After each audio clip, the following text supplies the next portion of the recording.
1 अक्टूबर 2024 से life insurance sector में बहुत बड़े बदलाव आने वाले हैं, जो इंश्योरेंस प्लान, एजेंट कमीशन और पॉलिसी सेल करने के तरीके आदि को पूरी तरीके से बदल कर रख देंगे। अब चाहे कोई पॉलिसी होल्डर हो या इंश्योरेंस एजेंट, नए बदलावों का प्रभाव सब पर पड़ेगा। IRDAI के मास्टर सर्कुलर को लागू करने के लिए LIC समेत सभी बीमा कंपनीज को अपने लोकप्रिय प्लान बंद करके पुनः रिवाइज्ड या नए प्लान लॉन्च करने होंगे। IRDAI ने अपने पिछले मास्टर सर्कुलर में बीमा कंपनी से पॉलिसी होल्डर्स के हित में कई नई सुविधाओं को अपने प्रोडक्ट्स में लागू करने के लिए कहा था, जिसके लिए उन्हें 30 सितंबर 2024 तक का समय दिया गया था। इसके लिए इंश्योरेंस कंपनीज को रिवाइज्ड या फिर नए प्लान लॉन्च करने होंगे ताकि नई सुविधाओं को उनमें जोड़ा जा सके। जैसे कि अब जो भी नए इंश्योरेंस प्लान आएंगे उनमें पॉलिसी सरेंडर को लेकर एक खास फीचर होगा कि पॉलिसी होल्डर अपनी पॉलिसी में 1 वर्ष का प्रीमियम भुगतान करने के बाद भी पॉलिसी को सरेंडर करा पाएंगे, जिस पर बीमा कंपनी को उन्हें कम से कम 60% राशि वापस लौटानी होगी, जिसे स्पेशल सरेंडर वैल्यू कहा जाएगा। जबकि अब तक की पॉलिसीज में कम से कम 2 वर्ष तक प्रीमियम जमा करने के बाद ही उसे सरेंडर किया जा सकता था और फिर उससे 30 से 90% राशि ही वापस मिलती थी। लेकिन अब ऐसा नहीं होगा। पॉलिसी होल्डर्स को अधिक सरेंडर वैल्यू देने पर इसका भार बीमा कंपनीज पर पड़ेगा, तो इससे निपटने के लिए बीमा कंपनीज को नई पॉलिसी पर होने वाले अपने खर्चों को कम करना होगा। इंश्योरेंस कंपनी का प्रमुख खर्चा होता है एजेंट को फर्स्ट ईयर प्रीमियम पर दिया जाने वाला 25% तक का कमीशन और 10% बोनस।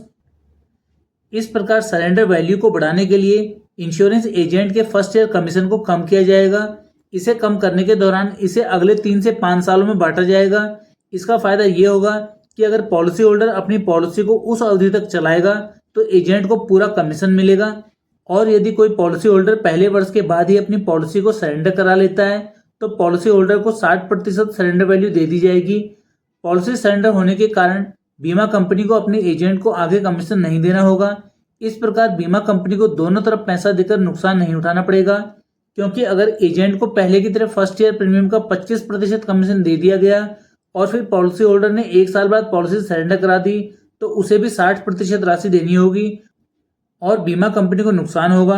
जबकि पहले बीमा कंपनी 2 वर्ष से पहले पॉलिसी सरेंडर कराने पर पॉलिसी होल्डर को कोई भी राशि वापस नहीं लौटाती थी और 2 वर्ष बाद सरेंडर कराने पर भी सिर्फ 30% राशि ही लौटाई जाती थी, जिससे वो फायदे में रहती थी। लेकिन अब बीमा कंपनी IRDAI द्वारा सरेंडर वैल्यू बढ़ाने का भार नुकसान से बचने के लिए अपने एजेंट पर ही डाल देगी। यानी अगर पॉलिसी होल्डर कुछ वर्षों तक पॉलिसी चलाएगा तभी एजेंट को पूरा कमीशन मिलेगा, जबकि पहले पूरा फर्स्ट ईयर कमीशन मिल जाता था और फिर एजेंट चिंता मुक्त हो जाते थे। इनकम में कटौती होने पर अब एजेंट पॉलिसी होल्डर को प्रीमियम में किसी प्रकार की छूट भी नहीं दे पाएंगे। ऐसे में एजेंट के लिए डिस्काउंट की मांग करने वाले कस्टमर से डील करना मुश्किल हो सकता है। इसके साथ ही 1 अक्टूबर 2024 के बाद अब लाइफ इंश्योरेंस एजेंट पहले की तरह मैन्युअली फॉर्म भरकर पॉलिसी सेल नहीं कर पाएंगे, बल्कि अब सब डिजिटल होगा, यानी ऑनलाइन तरीके से। इसके लिए CKYC को अपनाना होगा। ऐसे में जो एजेंट ज़्यादा उम्र के हैं या किसी भी कारणवश डिजिटल तरीके से काम नहीं कर सकते, उनके लिए काम कर पाना थोड़ा मुश्किल हो सकता है। इसलिए अब एजेंट्स को अपने आप को इन सब के लिए तैयार करना होगा।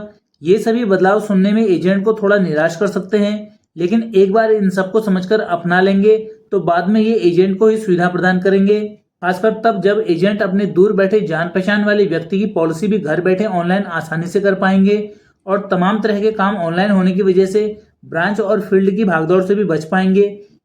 इसलिए अभी से नेगेटिव होकर कोई गलत डिसीजन ना लें, बल्कि हर परिस्थिति का डटकर मुकाबला करने को तैयार रहें, क्योंकि डरकर हार मानने से लड़कर हारना बेहतर होता है। वैसे भी शुरुआत में हर नया काम सोचने में थोड़ा मुश्किल लगता है, लेकिन जब पहला कदम बढ़ा लेते हैं तो फिर वो बेहद आसान लगने लगता है। दोस्तों, आज इस वीडियो में बस इतना ही। वीडियो में दी गई जानकारी पसंद आने पर इसे लाइक करें और चैनल को सब्सक्राइब करें।